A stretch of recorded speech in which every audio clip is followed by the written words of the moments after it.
that whenever you're watching this. This morning, I want to come before you and encourage you about 5 ways that you can turn your pain into your passion. You can turn that pain into productivity. I think everybody goes through some level, everybody goes through pain in life. I think just like change, pain is one of those things that we all go through, whether it's a relationship, whether it's a disappointment at your job, whether it's a disappointment but somebody else told you about. I know sometimes life can just seem overwhelming. Sometimes life can hit you on the blind side. Sometimes life can gut punch you. You think you got everything intact, you got everything the way you want it, but then how many of you know that sometimes life can just come out of nowhere? And the pain that you feel in life, you wonder what in the world are you going to do with it and why me? You know, I heard somebody say that the pain you feel today will be your strength for tomorrow. And so I want to share with you today 5 ways in which you can turn that pain into your passion. Your emotions are they're a human thing. We're all going to have them. And we oftentimes go through times when we feel like, man, when it rains, it pours. If it's not one thing, it's another. If it's not something, another is something else. I mean, so we feel it, and it just always happens. It don't matter. Because I don't know how many of you guys have met Murphy yet. And we know what Murphy is. And if you don't know, it said Murphy's Law says, you know, if something can go wrong, it will go wrong. And when it does go wrong, it produces pain inside of us. And pain can be a help or pain can be a hindrance, all depending on how we use it and what we do with it. And so I remember some times in my life I want to share, you know, where I went through some pain. And I had to turn that pain into passion. I had to turn that pain into purpose. You know, I remember a couple times. One time when I got divorced back in 2011, you think about it. You spend your whole life committed to this relationship. And then out of nowhere, someone says, hey, I don't want to walk with you anymore. I want to do something different. I have my own vision. And you know what they say, 2 divisions, division equals division equals divorce. And so I just think about it, relationship that you put your heart and your soul in, all of a sudden is no more. That connection that was there is no longer there. That pain, when you wake up in the morning, you look over and there's nobody there. Or the expectations you have for your life that you're looking around like, well, now, how am I going to do it by myself? Or what does that look like? Because this is not the way I designed it. Or even when I got let go from the Jaguars, when I got released from the Jaguars after spending 9 years with the Jaguars. And I came in and we were about to go out to practice, and one of my coaches came to me and said, Donovan, Coach Del Rio wants to see you.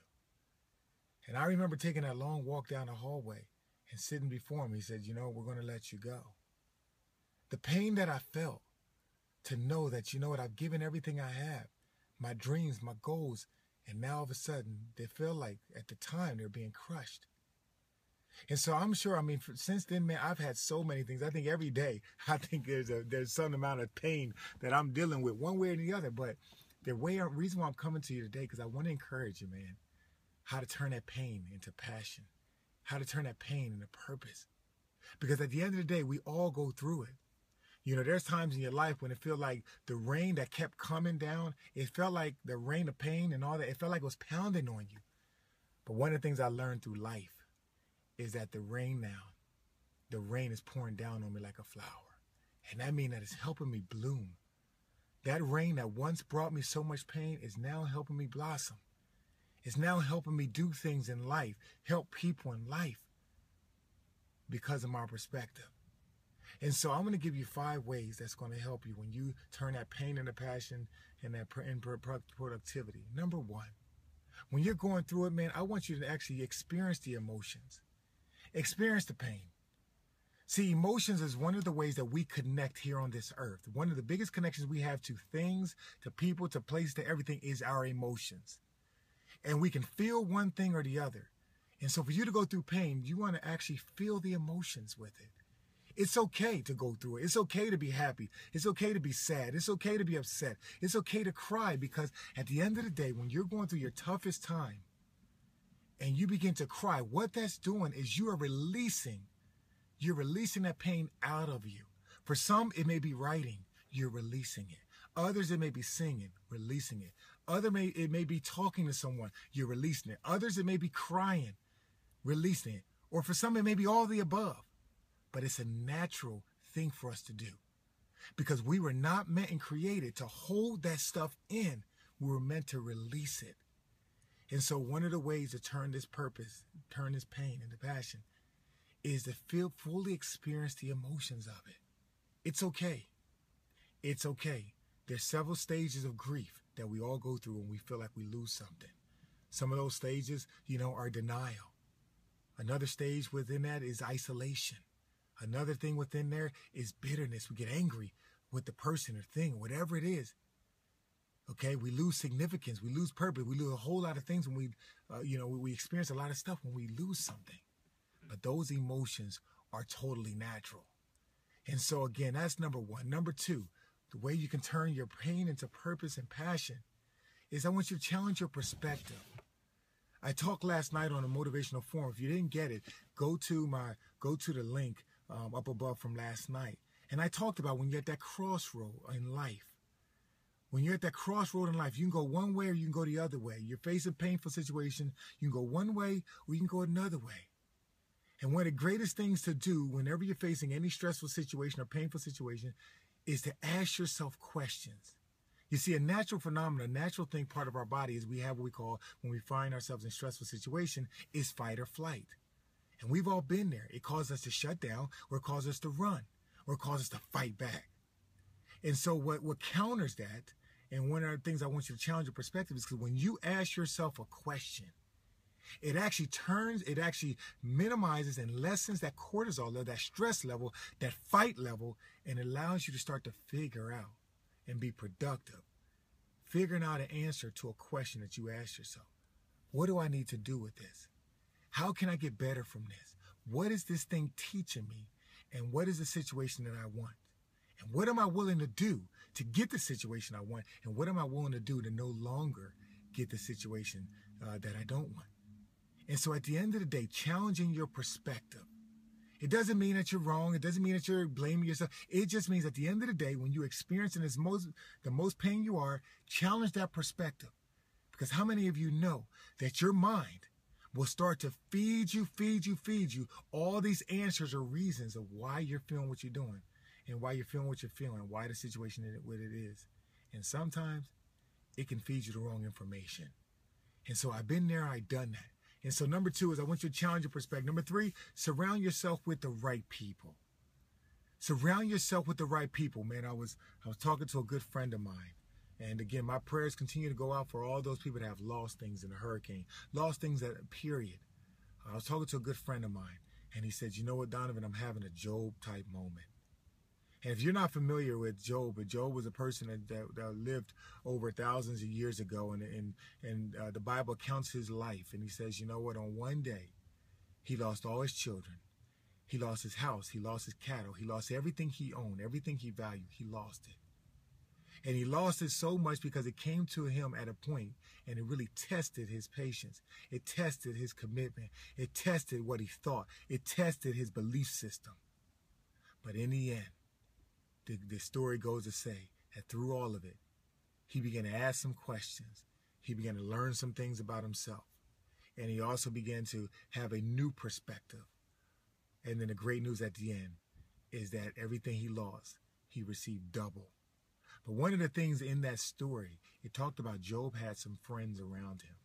He surrounded himself with some friends. And I'm sure we all have that in life.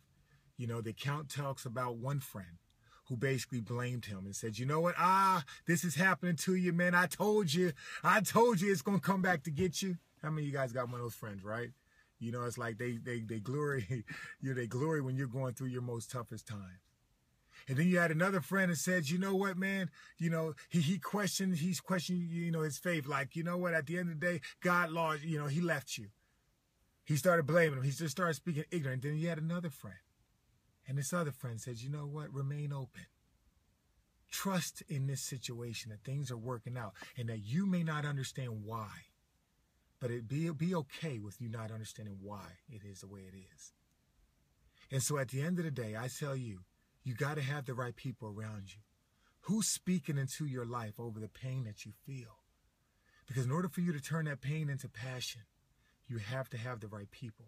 You got to have somebody around you that have been through what you've been through and have come out. You see, when I went through some of my toughest time in my life, and I went through depression and I went through anxiety and I went through all these things that happened in my life, about 7, 8, 10 years ago, I had to get people around me that knew what in the world was going on with me. And so you have to do the same thing.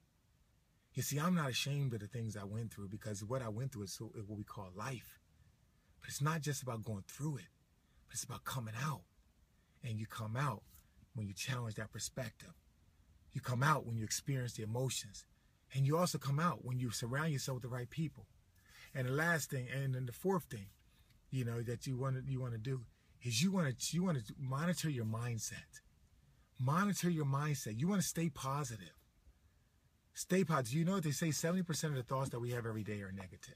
They're critical of ourselves.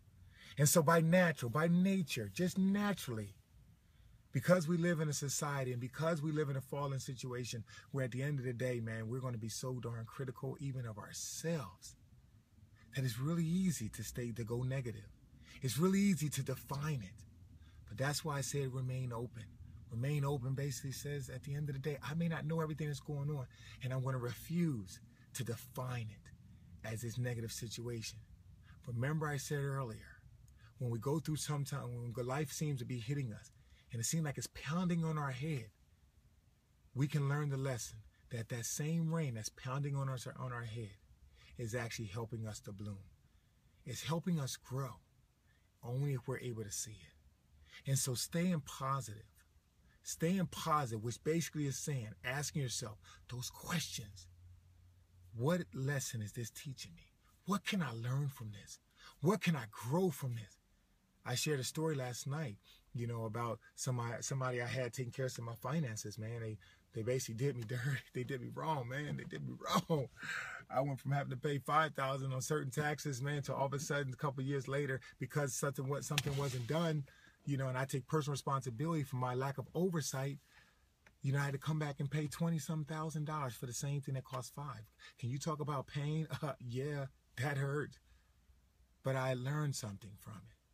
I had to stay positive. I had to understand that, this is still in my control. I can do something about it. So is the same thing for you. And so the last thing, the fifth thing, how do you turn pain into passion and into productivity? You have to forgive. You have to forgive. You not only have to forgive someone hurt you or did something wrong, you have to forgive them. You have to give yourself permission to let them go. Because in reality, when you forgive, it's not that you're releasing the other person. You're actually releasing yourself. Think about your life, okay? Think about your life as a hot air balloon. That hot air balloon can soar to most wonderful heights. That hot air balloon, when you're in it, you can see the most beautiful scenery. You can take the most beautiful pictures. You can be in a world of bliss. But if that hot air balloon is being anchored down by weights of the past, weights of your finances, weights of the relationships, the weights of the pain and the emotion that you're holding on to, and the weight of unforgiveness, then that hot air balloon can never take off. It's not until you release it. It's not until you forgive. Now, it may not be easy to forget, but you have to forgive. And so whenever it comes up, you just remind yourself, I've already released that. I already let it go. And I'm moving forward. And so my encouragement to you, I know everybody goes through pain. Pain is as automatic to life as breathing is to our breath. We are going to go through it. But you can go through it one way, you can go through it the other way. And my encouragement to you is turn your pain into passion. 1, experiencing your emotion. Okay? Number 2, challenging your perspective. Number 3, surrounding yourself with the right people. Number 4, staying positive. And number 5, forgive. And so then I would love to hear what